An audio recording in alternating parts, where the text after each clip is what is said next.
I'm not going to ask.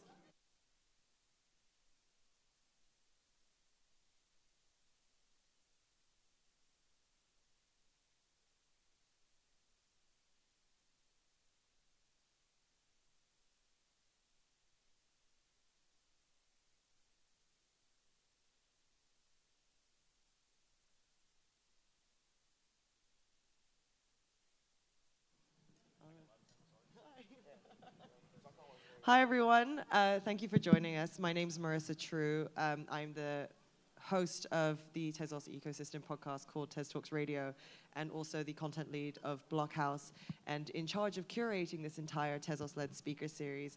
I'm joined with me on stage by Baptiste Crespi, who is the founder of FX Hash, a generative art marketplace and platform, and Richard Entrup, a very prominent art figure, a collector and Gen AI art enthusiast, I believe. And then on the screen, we have Jason Bailey, who is the founder of Club NFT, looking excellent with his headband there.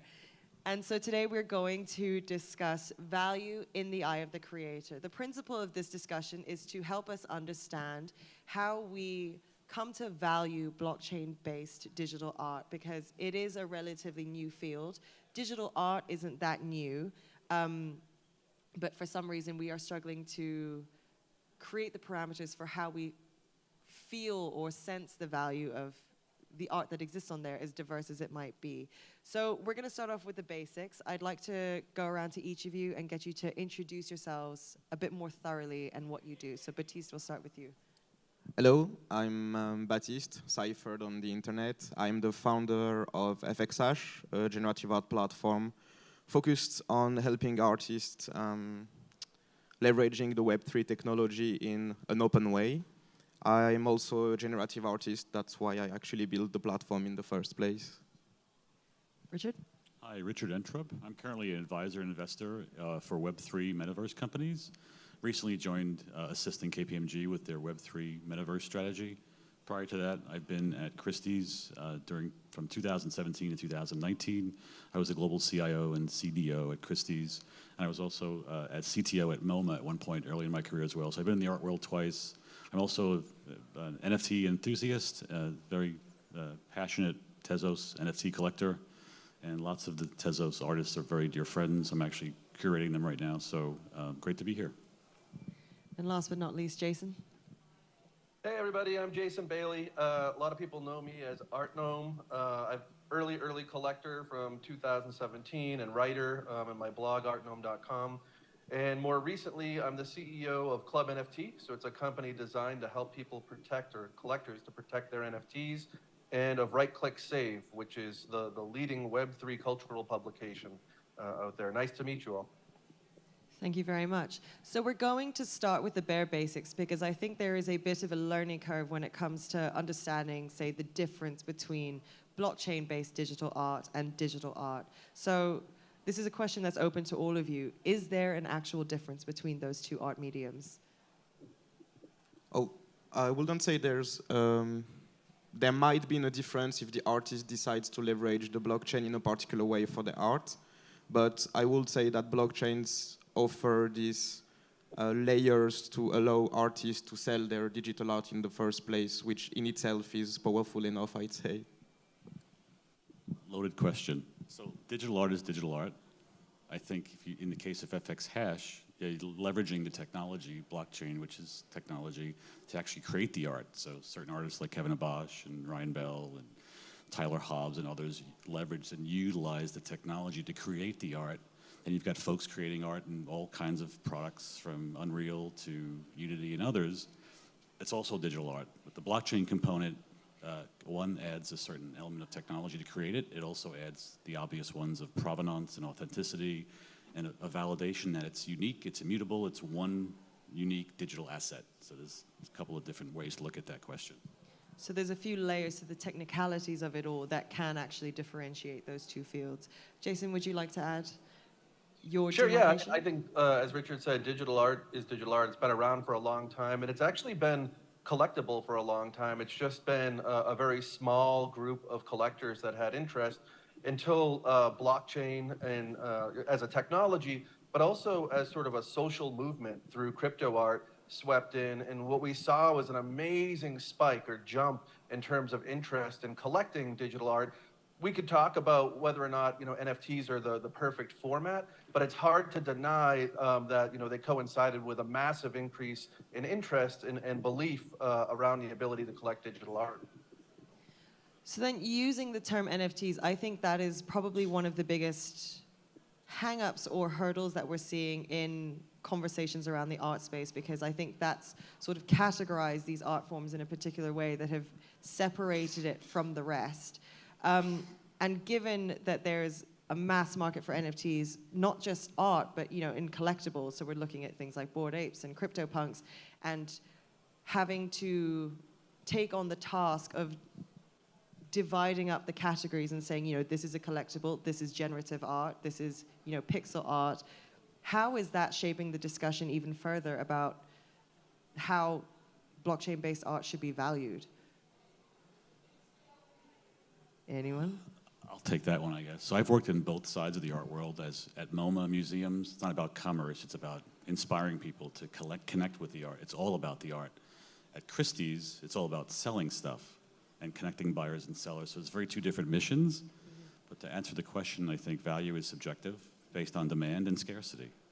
But I think there are certain artists playing in this space, generative, digital, what have you, that they've got huge collector bases, and it's like every other artist, musician, or sculptor, or digital artist, they build, they connect with people, they express themselves through their art, and people connect with it.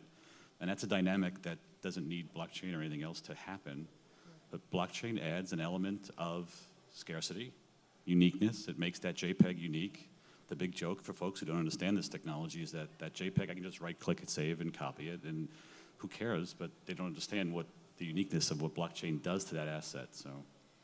So in that, there's another layer to this, and I'm sorry, guys, we're going to go through a lot of layers. This is a bit of an onion, but we're looking at the speculative component of the artwork and the market value of it versus the inherent value in the subjective component to it. And Baptiste, this is where I want to rope you back into this conversation, because with FX Hash, a lot of the commentary has been about the sheer quality of the art that exists on there, and also the astonishingly low price points that artists are actually selling their work at. So it kind of implies that there is this mass field of art that's either being extremely undervalued or is still working on obtaining its legitimacy within the traditional art field. So what is it that it's going, like, what will it take for these artists to sort of be recognized for the quality of the work that they're genuinely putting out? So the first and easy answer I would say is time. I believe we live in an era where generative art is going to be probably the artistic movement that will be the one that marks our era. I'm saying by that humans have been enhanced by technology, and generative art is like this perfect embodiment of this conceptual shift in how we interact together and with the world. And I feel with blockchains, we have, and the ability to collect digital art, it has given this art form a new, I'd say, depth, because artists can live through it and collectors can finally collect it in a more meaningful way. So it offers these new layers for the ecosystem to exist more and more and like develop itself. So I will say it will just take time. The roots are there. Conceptually, we just have to, make the right calls and build it in the right way so that when people get interested in it, they see that it really brings value to the world. And to add to that, there's also, given how early we are in this entire endeavor, a lot of infrastructure needs to be built to be able to help people navigate this atmosphere. And FX Hash is a very open platform, so you have everyone from established to emerging to amateur artists who are putting out their work and experimenting with the tools that you guys are providing. So then, Jason, I want to ask you more about what you just developed, which is Pathfinder, and that is very much that next step in helping people navigate this huge field of new art to explore. So how does that tool help people? Yeah, sometimes, so I'm a bit of a gray beard, so sometimes I compare it to when I was younger in the 80s. You know, we only had like 8, 9, 10 different TV channels, right? But we could always find something to watch. And now we've got like 200 TV stations, and it seems like we can never find anything to watch. So this is going to be part of sort of this explosion of NFTs as we tear down the walls to participation so that more and more artists can participate at all skill levels. We see lots and lots of work that people now have to sift through to be able to find the work that they're most interested in. And sadly, a lot of times what happens is we see follow the leader, where instead of doing the work of going through all of this work and finding work that's unique or special to a given collector, they all just kind of follow each other. Who's the superstar? Who's selling for the most? Let me just buy the top names. And that's really not what any of this was supposed to be about, right? We were trying to build a broader foundation where more people could participate. So what Pathfinder does, it looks at who you're collecting, and then it looks at other collectors that have collected similar artists, and it's trying to recommend new artists to you to expand the number of artists that you collect. And we think that's one way that we can kind of support people broadening, you know, who it is that they collect and discovering art that they love. So trying to use algorithms to actually broaden how many artists can be supported rather than trying to narrow how many artists are supported, if that makes sense. What I've sort of likened it to in my mind, just because I find analogy very helpful, is when I find a song on Spotify I really like by a singer that I'm probably familiar with, and I just click those 3 little buttons and say go to song radio, and I ask the platform to generate a playlist for me that's going to give me exposure to artists I've never encountered before. Is that a fairly accurate representation? I think it is, although we emphasize, I think, even further, you know, we prioritize sending you artists that maybe have been overlooked or aren't being supported quite as much. So it's not just about showing you things we think you'll love, but it really is about trying to establish support for artists that haven't yet necessarily received as much support, while connecting you with art that we know, based on our algorithms, that will be appealing to you. I would just like to add to that Pathfinder is a great example of the power of blockchains. Anyone can build a tool that leverages this decentralized ecosystem to sort of empower the different entities that live in it. And although like NFTs have started to blossom like 1 year ago, the ecosystem was literally not ready to accept the masses that try to get into it. So yeah, people have been interested by the money, but now we are seeing like sort of a downtrend in it. But also we are in the art field actually seeing like sort of an uptrend, just because people are starting like to shift start to understand where the actual value in this ecosystem is, and tools are actually being built to help them like understand where the value is, which was not the case 1 year ago. So in that, basically what we're saying is that the tools are becoming a lot more user-friendly to encourage people to look at this field a bit more openly, because another question that we often get within this space is divorcing, you know, crypto market prices from the value of the NFTs and saying, well, the art is worthless if the cryptocurrency that it's being sold in is worthless. And that is a very, very tricky conversation, because this is simply not true, is it? So, I mean, Richard, as someone who's very much immersed in both this emerging art tech world and the classic art world, how do you navigate that conversation? Is that a challenge that you still face, or how's that conversation evolving? I think the intention of the collector is what determines the subjective value of the piece of art. The fact that it's blockchain or what chain it's on or what exchange they bought it on should be secondary, depending on the intention. If they're collecting PFP collectibles to get the latest traits of these works for profit, to spin it and flip it in a year for profitability, then it's a different conversation. I've never sold an NFT. I just collect them because I want to own the art. I want to support the artist. I want to show my friends that I have this piece. So it's like a true traditional art collector. The fact that it's blockchain and digital is just another facet to it. So I think the intention of the collector determines, unfortunately, the association to crypto, blockchain is a technology. Cryptocurrency was the first use case for blockchain. The second one was NFTs, thanks to guys like Jason. Now the art world, now luxury brands are jumping on quickly, and soon insurance and healthcare and every other sector is going to jump on this technology and try to leverage it for engagement and conversion and retention and ultimately grow revenue. This is digital marketing. That's what it is. But in the art world, again, there's different collectors and different personas of artists themselves and collectors. So when we're looking at the cryptocurrency aspect, yes, it was the first use case, but it was an extremely loud one because it was a perfect opportunity for people to amass wealth at an exponential rate. But it has become this sort of insidious narrative across all other applications of blockchain technology. So what is it actually going to take to divorce the value of NFTs and like the inherent value of it from the currency that underpins it? And that's a question that's open to all of you. Utility, maybe.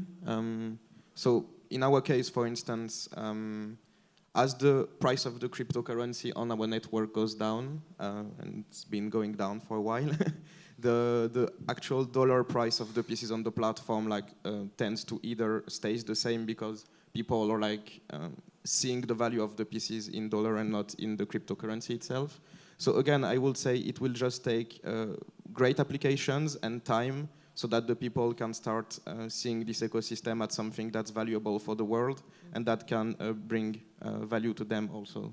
Mm-hmm. And Jason, you spoke earlier of giving exposure to artists and creators that are perhaps flying under the radar, and because they're just not the dominant voices, but that is not to discount the quality of their work.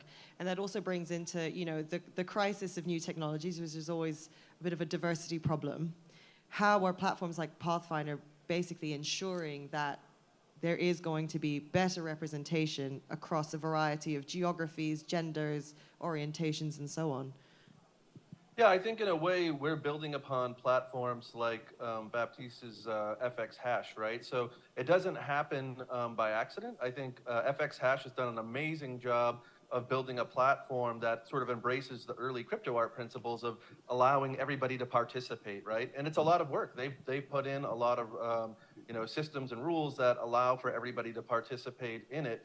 And I think we do see, actually, I hear a lot about how there's a lack of diversity in NFTs, and maybe that's true in the PFP space or certain segments, but I would say particularly in the generative art section, it's highly diverse because of platforms like FX Hash, and our goal is really to expand upon that even further and say, okay, not only is everyone welcome to participate, but we're going to help you find some of the people that maybe don't have as loud a voice or haven't been recognized as much. Another benefit of sort of having been in this space as long as I have is that I've seen these people like the X copies, that sell for millions and millions of dollars that everybody thinks were just born to be like the stars in the space. I bought their first work for $1, $2, 5 years ago, right? So it's, people aren't born to be, the dominant famous artists or whatever. It's about the exposure that they get along the way. And we all need to work together to make sure that the doors are open through design of platforms like FX Hash, but also that we continue to support actively through tools like Pathfinder to prop up new artists for people to see and say, look, there's a whole world of artists here. The old model of let's find a dozen artists and everybody, just collects that dozen artists. It didn't really support very many artists. It didn't really provide collectors with the best art out there in the world. And it wasn't really a system that really serves anybody in the long run, right? So we're proactively trying to architect tools and communities. FemGen is a show that I encourage everybody to go see today if you're at Miami Art Basel. It's female generative artists. And we came together as a community because we thought these are amazing artists that are underrepresented, aren't being supported. We need to proactively throw resources in to make sure that they get supported. So I'm seeing that in this sort of new art world that we're building at a really high rate that I'm really proud of from this community, but it takes work. I'd like to add one thing. So Jason is probably my favorite human on the planet, but I'm going to disagree a little bit on the DEI, diversity and inclusion topic. I live in FX Hash and Object.com and many other vertical crypto, every other Tezos exchange there is. Generative AI, generative art, Kevin Abosh, Tyler Hobbs, Ryan Bell. The list is probably 90% white male, just for the record. So I'm going to disagree with that. However, there's other great AI artists, Sophia Crespo, Claire Silver. They're playing with AI art.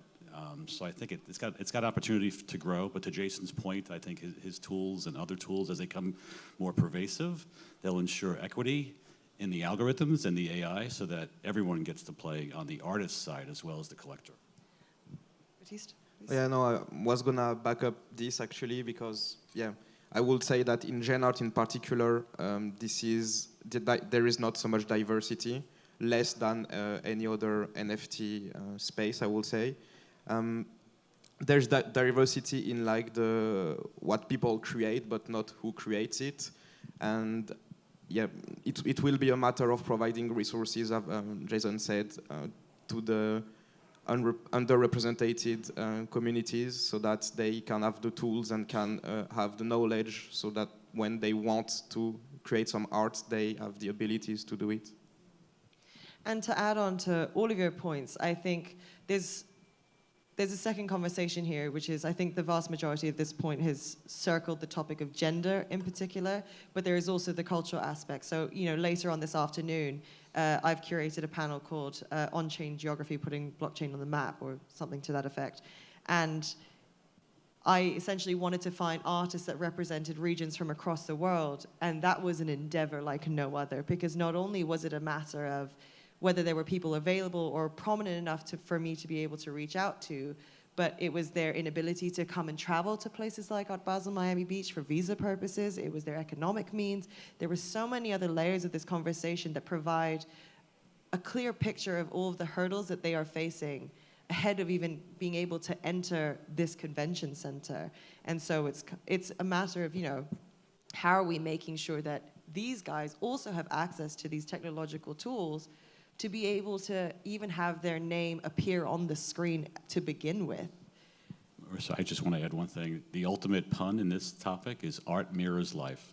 And the biases that exist in the physical space are coming over to every industry throughout the world with female biases in physical devices like car seats and seat belts. There's bias in everything in society. So this is an opportunity. I think Jason raised the point. This is an opportunity, grassroots, clean canvas. Let's not bring those same paradigms and constructs into this new world that we're building. Let's make sure everyone can play. I very much support that, and I will say that maybe unlike never before, if that's even English, we have now the opportunity with blockchain to leverage this automated system that allows entities to work together, and one of these examples would be the donation Ukraine smart contract we've put together. So all the platforms like redirected their fees, and the artists were like redirecting a part of their proceeds or all their proceeds to this smart contract, which would in turn split the proceeds to different entities that we picked as a community.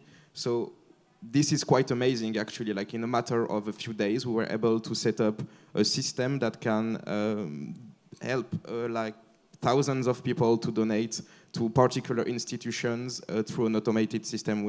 It's quite insane, and this is the kind of initiatives that should be put more and more in place, so that automatically, as the system grows, the different smaller entities that are like not properly represented can benefit from it.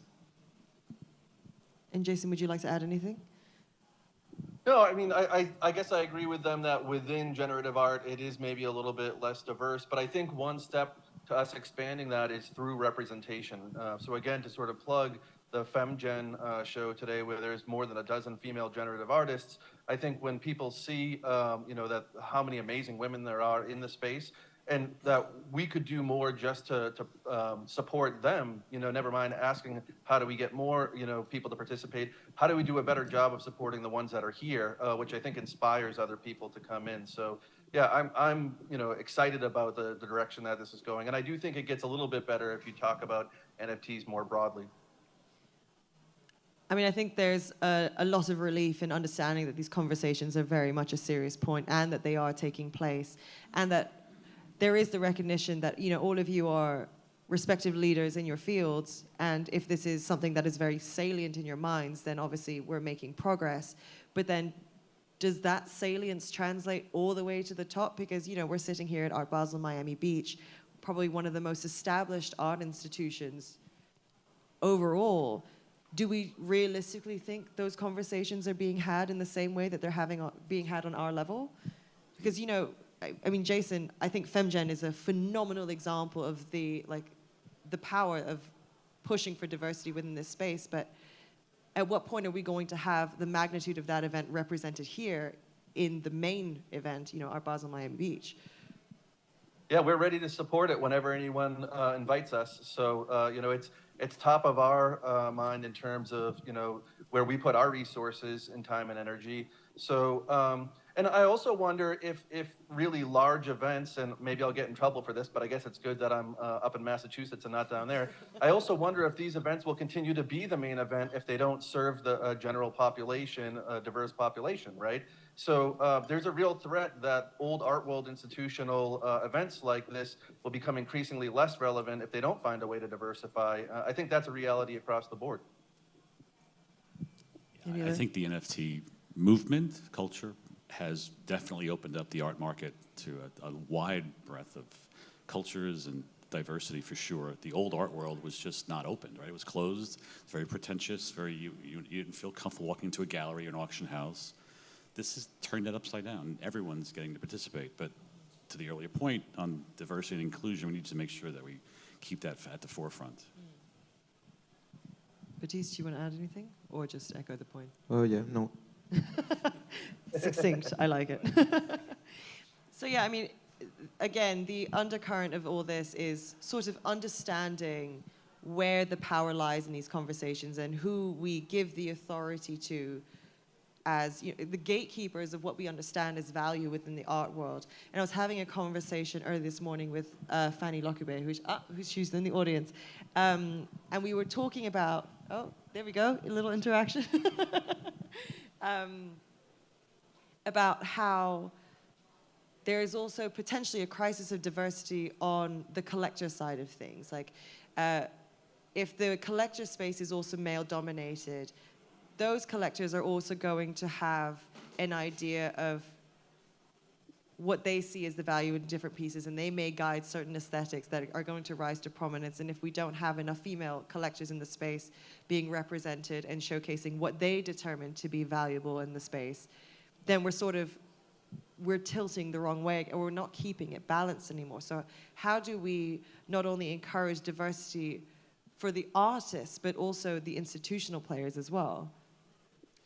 So, I mean, as a platform creator, I will say that the first thing to do will be to build tools that are as open as possible, so that whenever someone that comes from a diverse background that's not represented wants to join the space, they can, because the tools are open and they don't have to go through layers of curation.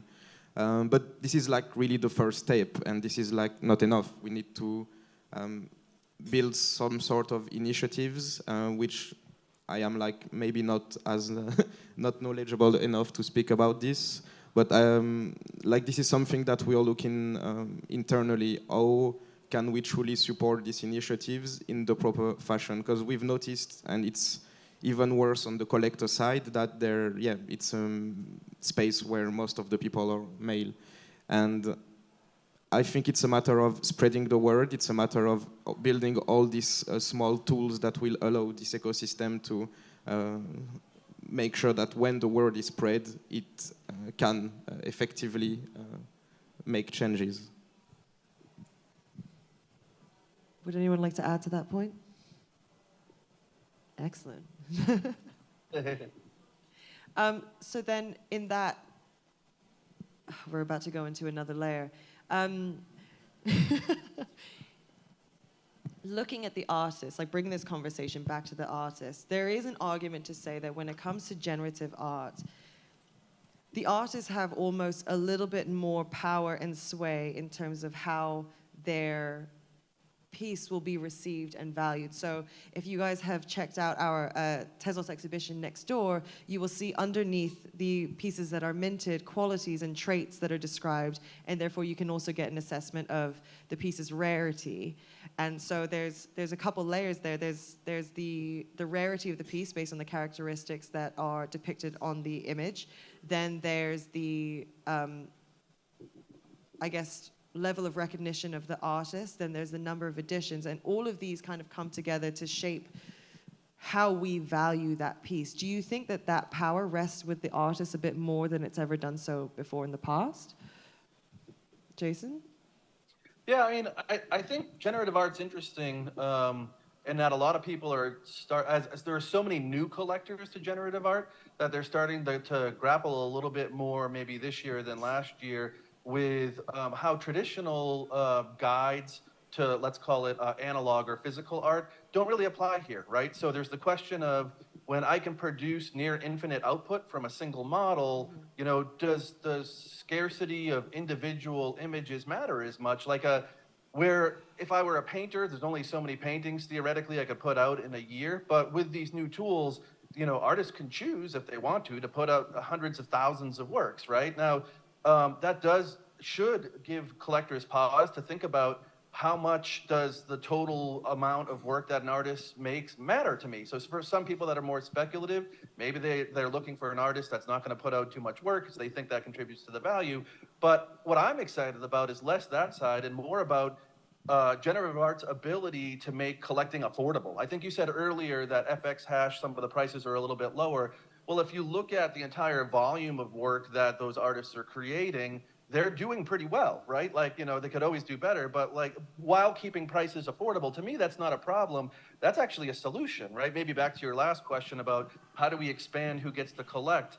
Well, when, you know, you can write an algorithm that produces, say, 5,000 instead of 5 outputs, right? You can afford as the artist to price them lower, which allows for more people to come in. So maybe generative art takes the lead in terms of thinking about how to make collecting relevant for a much broader base of people socioeconomically who traditionally didn't think of themselves as having enough of a budget left over when they covered the, you know, the basics in life to engage in something like collecting art. So I guess I see that as more of a feature and not a bug, right? That FX hash has affordable work that lots and lots of people could afford to collect that's also really high quality. I think it's important. Yeah, I believe like in the beginning of FX, people were releasing work at a very low price, and it helped a lot artists to get a collector base and to collectors to be able to tap into this ecosystem with basically buying all the works that they would like. However, like at some point, we reached a state where like some good artists were releasing work, but were sort of following the trend of putting low prices, which would in turn result in collectors basically putting high gas fees on the blockchain to like get the transactions before the others. And like the bakers would get paid like maybe 2 times more than the artist in some instances, which was quite crazy conceptually. So we advocated a lot for telling artists to, if you feel like this is happening to you, you should consider like upping your price or maybe thinking of a different pricing strategy so that this problem don't arise anymore. And also, the art you're doing is like, the quality of it is really insane. So if you think that you should do it, don't be afraid and try it. So, I'm sorry, go ahead, Jason. Go ahead, I was just going to say one bomb to kind of lob in there is that my opinion, for what it's worth, is that the art that sells for the most or sells most frequently in this space is very rarely the best work, right? So I think there's a mistake that people will make where it's like, oh, because it's selling for the most, it must be the best, right? But I think there's a lot of affordable work that people are like, oh, well, I can't afford to collect the top 5 artists on FX hash or on this platform or that platform. But the top selling artists aren't necessarily the best artists, right? And when you use that lens, there's a lot of great affordable art, that really just isn't in among those top sellers, if that makes sense. Sorry, Richard. No, that's fine. Great point. Again, I tried to apply AI and machine learning to pricing physical art when I was at Christie's, and they didn't want to go near it because it was infringing on the value proposition of specialists, whose job is to price the art. Jason played with this, trying to set the ranges. He actually competed with Christie's when I was there to try to beat our price ranges for $60 million paintings. I think the artists in this space need tools. They're not mathematicians. Well, some of them are. They're creating generative art, but they need tools and utilities to help them price. They're not business people. They need help. They should be using the same tools that other industries use to price this stuff based on demand, marketing, segments, personas, or the basic functions of selling stuff. They don't have it. And I support many artists, and they all need help doing this stuff. I second that. I think we were discussing this recently with the team. Artists are a bit clueless in this NFT environment. Like, you go from being someone in your room as selling work to thousands of people online. And, well, what is a market? How to tackle with that? Like, how do I even price my work? What is my worth? And I think it's about providing tools and educational content so that, well, they are not left in the darkness or in the blue when they reach this new world. That's quite scary, to be frank. It's been very scary in the beginning, for me at least. And to allude to Jason's point earlier, I think that kind of comes down to the very experimental aspect of this new environment, because you can put out 5,000 editions, and therefore, even if you keep the price point low, at least you can sort of get a sense of your popularity and traction, and that might be one of the tools you can use to start helping you apply or quantify the value of your work. But then, I mean, we've got 5 minutes on the clock, so I want to kind of close in on this conversation, which is another quality I've noticed about a platform like FX Hash is a lot of the artists that exist on there are also the collectors, and the collectors are artists themselves. So there's this loop that goes to demonstrate how artists are valuing one another's work, and I think that that's going to be one of the metrics. But to take myself as, say, a novice collector, and I'm entering into this realm, and I'm sort of getting a sense of who the bigger names are, who the established players are, who's emerging, but I still have no sense of where I should put my Tez, as it were. How do I come to assess what I should buy?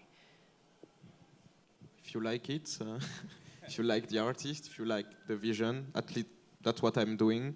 It's not been very good economically, but I never sell any work that I buy.